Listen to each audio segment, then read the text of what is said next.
Greetings and welcome to Converging Streams, Interfaith Fellowship in Our Modern World. Our program is a production of the Muncie Interfaith Fellowship and the Unitarian Universalist Church of Muncie. This week's topic is the many faces of peace. Please welcome Reverend George Wolf. Hello, and welcome to Converging Streams. Today, we are going to be examining the concept of peace and see how that concept can be defined in different ways. In the Gospel of John from the Christian tradition, Jesus says to his disciples, "Peace I leave with you, my peace I give to you. Peace I leave with you, my peace I give to you." It's a very comforting phrase, speaking to his disciples, and it's generally understood that he's referring to an inner peace, an inner state of contentment whereby one is living free from inner conflict. Certainly in the world in which Jesus was teaching, there was not a lot of peace externally. It was a world where there was a great deal of hostility and where there was a great deal of fear, where the Roman Empire ruled with an iron rod. But Jesus left his disciples with that experience of an inner peace, which one may have independent of the hostility that may be experienced around oneself in the real world. Now, in the Bhagavad Gita, from the Hindu tradition, there's another verse which defines inner peace, and this verse is found in chapter 2 of the Bhagavad Gita, verse 70, where Lord Krishna says, "He attains peace, into whom all desires flow, as waters into the sea, which, though ever being filled, is ever motionless, and not he who lusts after desires." Now, this particular verse is defining inner peace as a condition where one is free from desire or craving. Here, desire is usually interpreted as meaning craving. Because if you're in a state of craving, you feel separated from something that you need. And that separation is not a state of unity. There is an anxiety there, a longing for something outside yourself. And so there is a lack of fulfillment. And in that lack of fulfillment, there cannot be complete inner peace.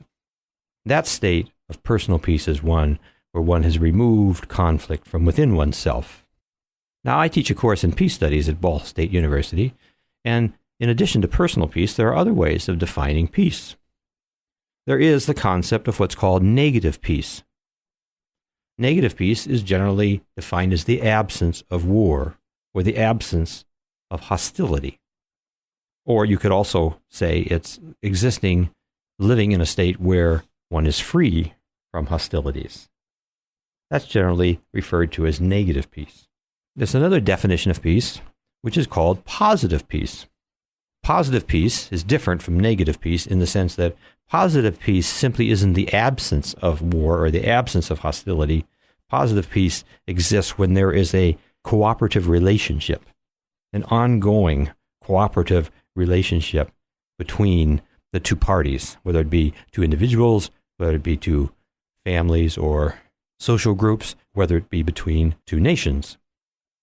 It's interesting because when you hear politicians talk about war and peace, some of which may favor going to war, in doing so, they're seeking to go to war to establish peace.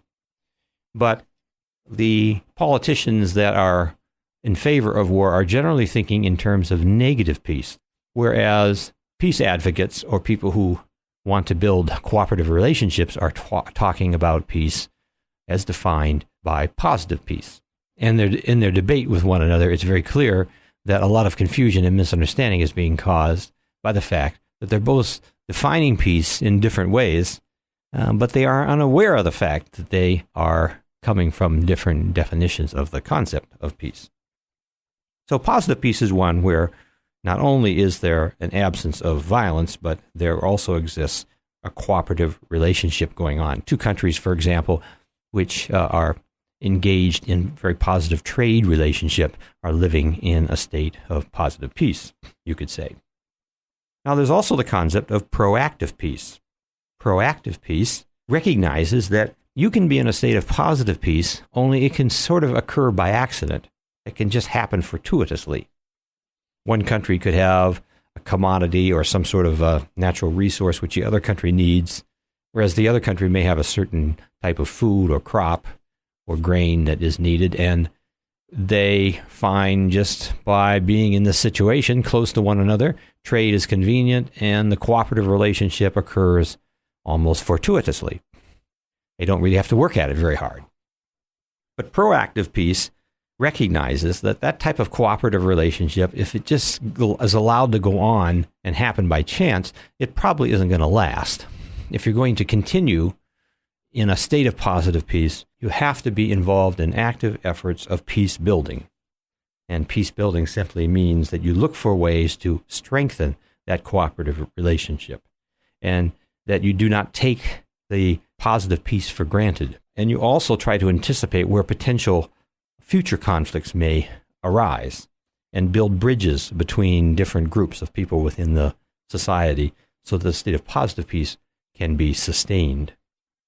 The Muncie Interfaith Fellowship is an example of proactive peace. That is to say, it's a group of individuals coming together, recognizing that if we're going to continue to have a positive relationship between various religious groups within the greater Muncie community, it is something which needs to be cultivated through dialogue.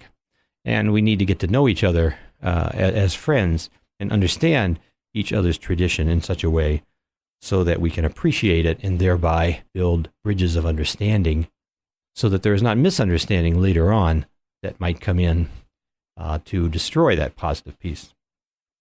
Or if there is misunderstanding that arises, we will have a communication system already available through dialogue so that any differences or tensions like that can be addressed and resolved or reconciled. So those are the various ways that we define peace in peace studies. Personal peace, which is more of a spiritual view of peace, as revealed in the teachings of Jesus and in the teachings of Krishna in the Bhagavad Gita. And then we have concepts of peace which come from peace studies, such as negative peace, the absence of war, positive peace, the building of cooperative relationships, and proactive peace, the intentional effort to sustain those cooperative relationships and develop them further, building bridges of communication and dialogue between diverse groups.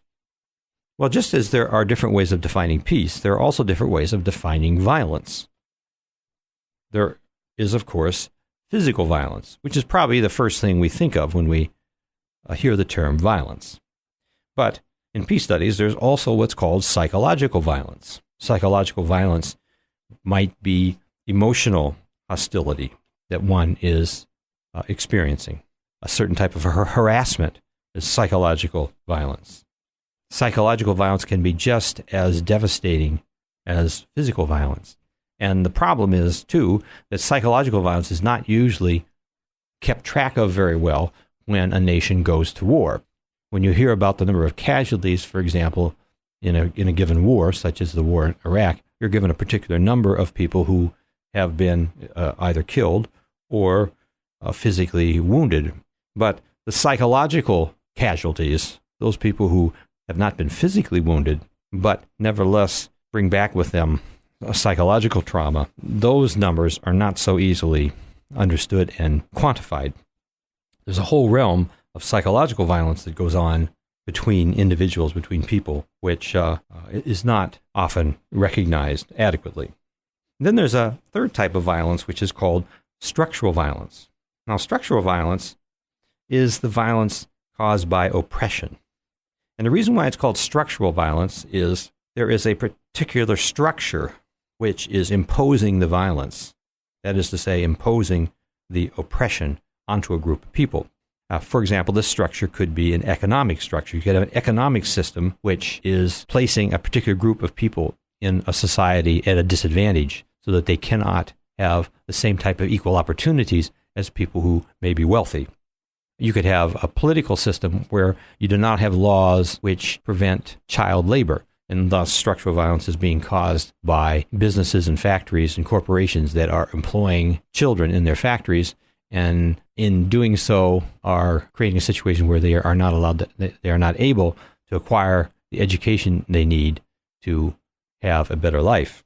You can have a political system, for example, which does not allow women the right to vote, or does not allow women to hold certain positions in the government. That it would be a type of structural violence. You could have a religious system which doesn't give women the kind of respect and opportunity that is equal for men. That's a type of structural violence. Structural violence is when there is an oppression which is brought about by a particular structure, either political, economic, religious, social, or otherwise. And it can be intentional, but it also can be unintentional. There are many instances of structural violence, for example, in the United States, but we generally don't recognize them until they are pointed out by the people that are being affected by those particular laws or policies. We do not do this intentionally in the United States. They're unintentional, but we have to be made aware of them and thus adjust the system so we can remove the risk of oppression against a particular group of people. From this discussion of different definitions of peace and different definitions of violence, I come to the conclusion, and I think you will agree, that religion has a particular obligation in society. All religions have a particular obligation in society. That obligation, that charge, which I feel is so important, is that all religions should work towards eliminating all forms of structural violence and be proactive in building positive peace and addressing and eliminating injustice in the society. Society is in an ongoing state of evolution and change. It is not that we ever reach a point where we will always have proactive peace and that we will always have a society free from structural violence and psychological violence and physical violence. It's something which we constantly have to be vigilant for and working to adjust and modify policies and economic systems that in which we live so that human dignity and the true value of life can be lived in its fullness by every person. I'd like to close today by reading a passage in one of the Psalms from the Jewish tradition. A lot of the Psalms, deal with negative peace. You'll find passages where the psalmist David will be talking about God placing his enemies under his footstool. But this particular psalm is Psalm 104, and this is a psalm which really describes a state of positive peace. And he speaks of God in this way. He sends forth springs in the valleys. They flow between the mountains. They give drink to every beast of the field. The wild donkeys quench their thirst. Beside them the birds of the heavens dwell. They lift up their voice among the branches. God waters the mountains from his upper chambers. The earth is satisfied with the fruit of his works. High mountains are for the wild goats. The cliffs are the refuge for the rock badgers. He made the moon for the seasons. The sun knows the place of its setting. O Lord, how manifold are thy works. This is George Wolfe for Converging Streams.